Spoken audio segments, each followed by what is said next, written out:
Across West Africa, a familiar narrative unfolds. In the heart of our cities and the quiet of our villages, the same story is told. We look to our governments for solutions, hoping they will address our needs and aspirations. We expect them to provide jobs, build roads, and secure our future. These expectations are not just desires, they are seen as necessities for progress. This reliance, while understandable, can become a heavy burden. It often leads to frustration and disillusionment when promises are unmet. It can stifle our own initiative and creativity. The tools for change lie unused, gathering dust, as we wait for external solutions. We are capable of so much more. Imagine a different story, one where our markets thrive with local innovation and our artisans lead the way. What if we, the people of West Africa, took charge of our destinies? What if we harnessed our collective strength and wisdom? What if we looked within our communities for solutions, not just to our capitals? Local initiatives could transform our landscapes and lives. This is not a rejection of government. It is a call for partnership, a collaboration between the people and their leaders. It is an embrace of our own power. Our youth, our women, our entrepreneurs, they are the heartbeat of our progress. We have a rich history of self-reliance. Our ancestors thrived through their ingenuity and hard work. Our ancestors built empires and fostered trade long before colonial borders were drawn. They navigated vast networks of commerce and culture. This spirit of innovation and resilience still lives within us. It is evident in our startups and community projects. It is time to awaken it. Through speeches, workshops, and everyday actions, we can reignite this spirit. We must remember, our future is not a gift to be received. It is a legacy to be built, a vision to be realized. It is a tapestry we weave with our own hands. Each thread, each effort contributes to the vibrant future we all desire. To understand the present, we must look to the past. Colonial rule left an indelible mark on West Africa. It centralized power and created systems that often disregarded local knowledge and initiative. Our traditional systems of governance, often communal and consensus-driven, were disrupted. After independence, many West African nations adopted these centralized models. The government became the primary provider, the ultimate problem solver. This approach, while well-intentioned, inadvertently fostered dependency. It limited our ability to fully realize our potential as self-reliant citizens. But the past does not have to define us. We can learn from it, even as we choose a different path. The spirit of self-reliance, once so vibrant in our pre-colonial societies, still flickers. We must fan these embers into flames. Speak to a farmer in Senegal, a trader in Ghana, a teacher in Nigeria. You will hear a common thread. They desire agency over their lives. They want to contribute, to build, to create. They see the limitations of relying solely on government. This yearning for agency is not a complaint. It is a wellspring of hope. It is a recognition of our own potential. We have the power to shape our communities, to drive our economies, to craft our own success. This is not an easy path. It requires hard work, collaboration, and a willingness to challenge the status quo. But the rewards are immeasurable. Education is the cornerstone of self-reliance. But what kind of education? Is it one that merely fills minds with facts and figures, or one that truly empowers individuals to think, create, and innovate? We need an education system that moves beyond rote learning, one that encourages curiosity, fosters creativity, and nurtures problem-solving skills. Our children need skills, critical thinking, and a spirit of entrepreneurship. They should be able to adapt to the ever-changing demands of the modern world. They need to be equipped not just to find jobs, but to create them, to be innovators who can turn challenges into opportunities. Imagine schools that teach coding alongside carpentry, where business plans are as important as history lessons, where students learn to balance practical skills with academic knowledge. Imagine graduates who are not just job seekers, but job creators, innovators, and problem solvers. Individuals who are ready to make a positive impact on society. This requires a shift in our mindset. We must value education as a tool for empowerment, not just a pathway to employment. We must see education not just as a means to a government job, but as a tool for self-empowerment, a way to unlock potential and drive progress. It is an investment in our collective future, an investment that will yield dividends for generations to come. This is the vision we must strive for. An education system that truly prepares our youth for the challenges and opportunities of tomorrow. one that equips them with the tools they need to succeed in a rapidly evolving world. Indeed, it is an investment in our collective future, a future where knowledge is not just power but liberation. Section 5, the spirit of self-help. Across West Africa, communities are already taking charge. We see it in the women's cooperatives pooling resources to start businesses. We see it in the young people establishing tech hubs and innovation centers. This is the spirit of Harambee, of Ujamaa, the African tradition of self-help and collective action.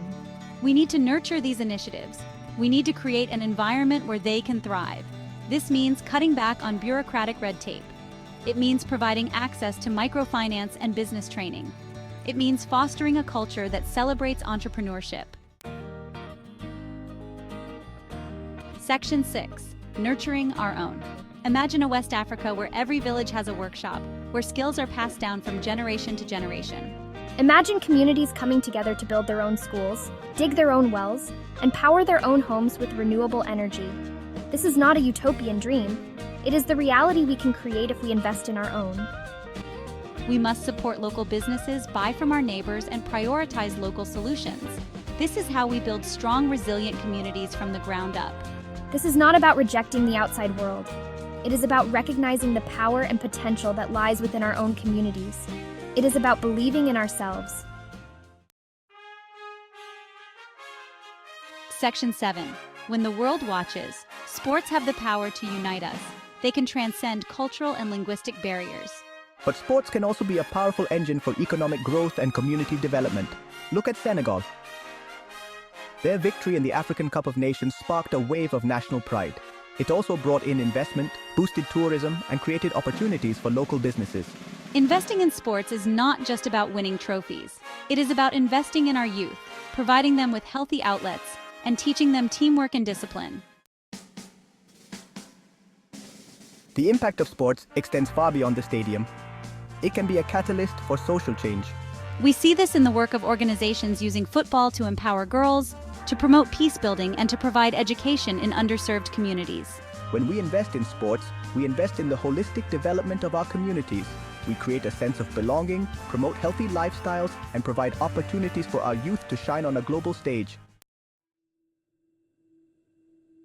We do not have to reinvent the wheel. Around the world, there are inspiring examples of communities that have successfully reduced their reliance on government and embraced self-reliance. In Bangladesh, the Grameen Bank, founded by Muhammad Yunus, pioneered microfinance, providing small loans to empower women and lift them out of poverty. In India, the Self-Employed Women's Association, SEWA, has organized millions of women in the informal sector, providing them with access to healthcare, childcare, and financial services. These examples may seem distant, but the principles are universal. They demonstrate the power of community organizing, access to finance, and a focus on skills development. These are just a few examples of the many paths to self-reliance. Across our communities, we see the seeds of innovation and resilience being planted. From small businesses that are the backbone of our local economies, to community projects that bring us together, the spirit of self-reliance is alive and well. The key is to adapt these lessons to our own context. We must take the wisdom from these initiatives and mold it to fit our unique circumstances. It's about understanding our environment, our people, and our resources, and then crafting strategies that work for us. We must identify our unique strengths, leverage our cultural assets, and develop solutions that are tailored to our specific needs. Our cultural heritage is a treasure trove of knowledge and skills that can be harnessed for development. By celebrating and utilizing our traditions, we can create sustainable solutions that resonate with our identity. This will require collaboration. No single entity can achieve this alone. It takes a concerted effort from all sectors of society. We need to come together, share ideas, and work towards common goals. We need our governments to create enabling environments, to support small businesses, and to invest in quality education. Policies that foster entrepreneurship and innovation are crucial. Education systems that equip our youth with the skills they need to thrive are essential. We need our civil society organizations to mobilize communities, to provide training, and to hold leaders accountable. These organizations play a pivotal role in bridging gaps and ensuring that the voices of the people are heard. And most importantly, we need individuals to step up, to take initiative, and to embrace the spirit of entrepreneurship. Every small step taken by an individual contributes to the larger picture of progress. Whether it's starting a small farm, setting up a market stall, or presenting a business plan, these actions matter. The journey will not be easy. It will be filled with obstacles and tough decisions.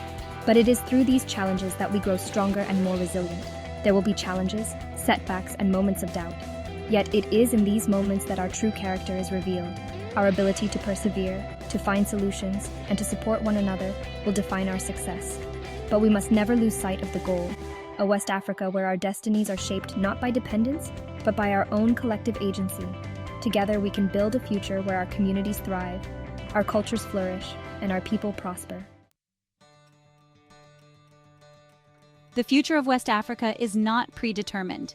It is a story yet to be written. We can choose to be passive bystanders, or we can choose to be active authors of our own destiny. Let us choose to build a West Africa where every citizen has the opportunity to reach their full potential. Let us choose to create a future where our children inherit a legacy of self-reliance, innovation, and prosperity. This is not a dream deferred. It is a future within our grasp. It starts with a single step, a single act of courage, a single community coming together to say, "We can do this." The tapestry of our future is woven with threads of hope, resilience, and unwavering belief in ourselves. Let us begin. Share your thoughts in the comment section and subscribe.